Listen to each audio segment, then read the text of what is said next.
Hey guys, and welcome back to Mad About Skin. In today's video, we are talking Olay, more specifically the Olay Regenerist 24 Retinol Moisturizer. This is the #1 anti-aging treatment on skincare planet Earth, but a product that I've always had my doubts about.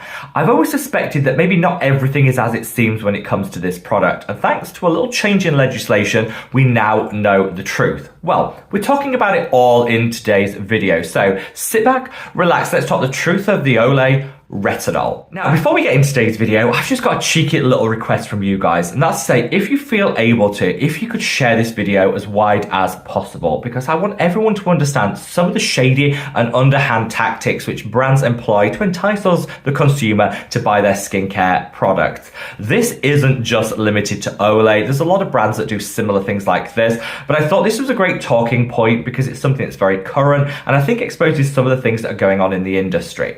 I know how hard it is for content creators to speak out against big brands such as Olay because they have huge marketing budgets for sponsorships. However, here on Mad About Skin, I'm a sponsorship-free content creator. I turn down the coin because I feel that by doing so, it helps me to retain my independence. If you want to support me as an independent voice here on YouTube, the very best way of doing that is reaching down and giving the video a big thumbs up and a like.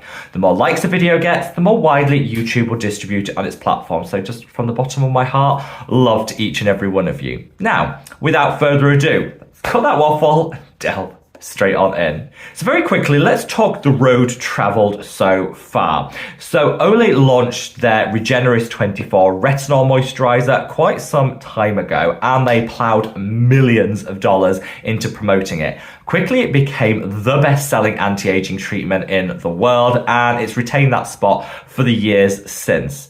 You hear a lot of people online speaking about the product because, as I said before, they have a huge marketing budget, which they can then plow into sponsorships to get the word out there and keep this product in the minds of us, the consumer. Now, this is nothing that's unique to Olay. They might have a bigger budget than most, but a lot of brands will employ these tactics in order to get their product out there and known amongst the consumers. I think the problem here is it never just seemed right. You know, they have two versions of this product. They have the standard and they have the max. And people were reaching for them based on paid partnerships and recommendations. And were saying they didn't really see a whole lot of results. Now, some people did absolutely sing the praises of the product, but a lot of people said they really didn't live up to the hype. We then started to question exactly what we were getting in this product, what percentage of retinol actually existed, and Olay said, absolutely not. We're not telling anyone. It's a proprietary blend, like a trade secret. We're not telling anyone about the percentage that we have. That to me is a huge red flag, because if a brand won't be transparent about what percentages are actually in their product and that we're putting on our skin, usually that's a sign that they've got something to hide. Now, Olay aren't unique. Lots of brands do fail to disclose their percentages when asked, but for a big brand like this to be promoting a best-selling product and not being transparent, I always felt like we as consumers should expect more. I spoke about this in a previous video around 18 months ago and got quite a lot of backlash. People say, you don't know what you're talking about. Plenty of people online, particularly dermatologists, are saying this is an absolutely fantastic product. You don't know what you're on about. I would say, well, dermatologists online are sponsored the same way that any other content creator are. They have brand deals and partnerships with brands, often running into 6 figures or more. And that's not to discredit anyone's opinion or, anyone's take on a product, but just know when money's involved, obviously they're going to promote that product before any others that they might feel are on an equal footing. So again, that's something always to bear in mind. But yeah, people stood firm and said, nothing wrong with this product. It's absolutely fine. Well, now, thanks to a little bit of a change in legislation, particularly coming out of the European Union, we now really know what the truth is. So the European Union instigated what a lot of people refer to as the retinol ban. This is where they restricted sale of retinol over the counter to a maximum strength of 0.3%. This is a really low percentage when you look at retinol and how it works. Great for beginners, but for everyone else, we're going to want a little bit more in terms of strength.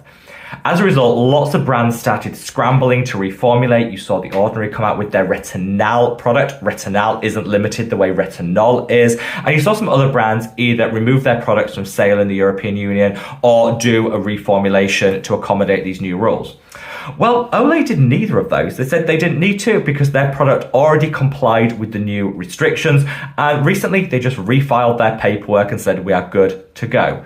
So this tells us what we kind of already suspected or knew, and that is that the Olay Regenerist 24 retinol is under 0.3% concentration. It has to be because they're continuing to sell in the European Union under the same formula that they had 2 years ago. Now, as I said before, 0.3% is low when it comes to retinol strength. Maybe a great option for beginners, people new to retinoids, where you want to start low and build your way up. But certainly there is nothing max about this strength or anything that's going to give you groundbreaking results. And this is where I think the plot thickens a little bit, because they actually have two versions. As I said before, they have the standard and they have the max. What these new filings with the European Union show is that both of them contain the exact same strength of retinol. Now, this to me is shadiness 101, because if you see max on a product, you assume that it's got a higher percentage of the key active ingredient they're promoting, in this case, retinol.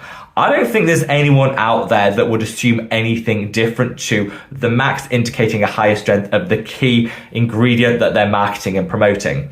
What all they actually say is, no, the max version just means more hydrators, so it's maximum hydration.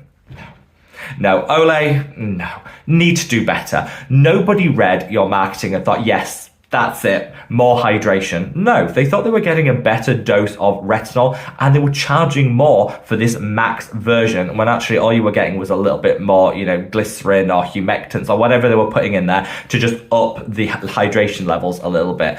Shady. And now we know the truth thanks to some of these changes in regulations. Olay, I think it's time they did a little bit of a backpedal and actually came out with something meaningful under that max banner that differentiates it from the original product, and people are paying more for max and getting, let's be honest, the exact same product with a few extra moisturizers thrown in. And this is a great example of how brands take us as consumers for fools. They think that we don't read between the lines, we don't know what's going on, and there are unfortunately people out there that don't. You reach into the drugstore and you see a reputable brand like Olay on the shelves and you think this must be good. Actually, they're hiding a whole lot under the guise of a trademark or a proprietary blend, saying they can't possibly tell us the strength of a product because that would go against, their trade secrets. When in truth, the reason they didn't want to be honest is because they knew what they were selling was so much lower than what they were actually implying when it came to the max label and promoting it as like a game changer in anti-aging. Now, what I hope will come from this is that Olay do a little bit of a change when it comes to their marketing and the way they promote this product. The product itself isn't terrible if it was marketed as a retinoid suitable for beginners. And if you look back on any of, some of the dermatologists here on YouTube that were promoting this product, they do often caveat say probably the best for beginners. Because again, I think they knew. They maybe couldn't say it explicitly, but they knew that this wasn't a high strength anti-aging option. This was a lower strength, perfect for beginners, but most people are going to want to move on to something stronger. That's really what I think Olay should be badging this as, a beginner strength retinol cream and nothing more than that. Ditch the max because nobody wants extra moisturizer. Buy a cheap moisturizer. You don't buy a $50 product for extra moisturizer. That's not how that works. And I think they were cashing in and now they've been caught out. And so I think now it's time for Olay to maybe apologize, turn it around, offer something different, transparent, and that we know exactly what we're putting on our skin. Let this be the end of the proprietary blend, trade secret nonsense that brands promote. Give us the percentage of these actives so as consumers we know exactly what we're putting on our skin. I don't think that's too much to ask, and hopefully things like this, events like this, will teach Olay that maybe, and other brands out there, that maybe they need to be a little bit more transparent and consumers are demanding a little bit more in 2025. So, what do you guys think?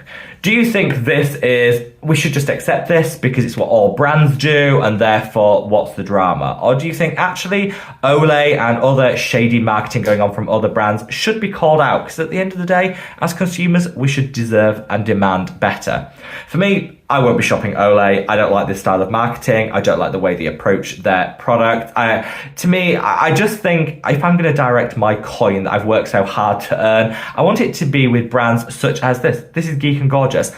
They put the percentage of their retinoid front and center on their product. They're transparent. They don't overmarket. They're a good guy in the skincare industry. I want my money to go to this, which by the way is a lot cheaper and higher potency than Olay. I want a product, brands that deserve my money, not ones that try to take me for a fool as a consumer. So yeah, let me know your thoughts. As I said, I'll be shopping with the good guys, which I'll link this Geek and Gorgeous one in the description box below, because I think this is an example of when brands get it right. Olay, I think in 2025 must try harder. Let me know your thoughts, feelings and opinions, and wherever you are in the world, guys. Stay safe, stay well, and love your skin. Take care. Bye.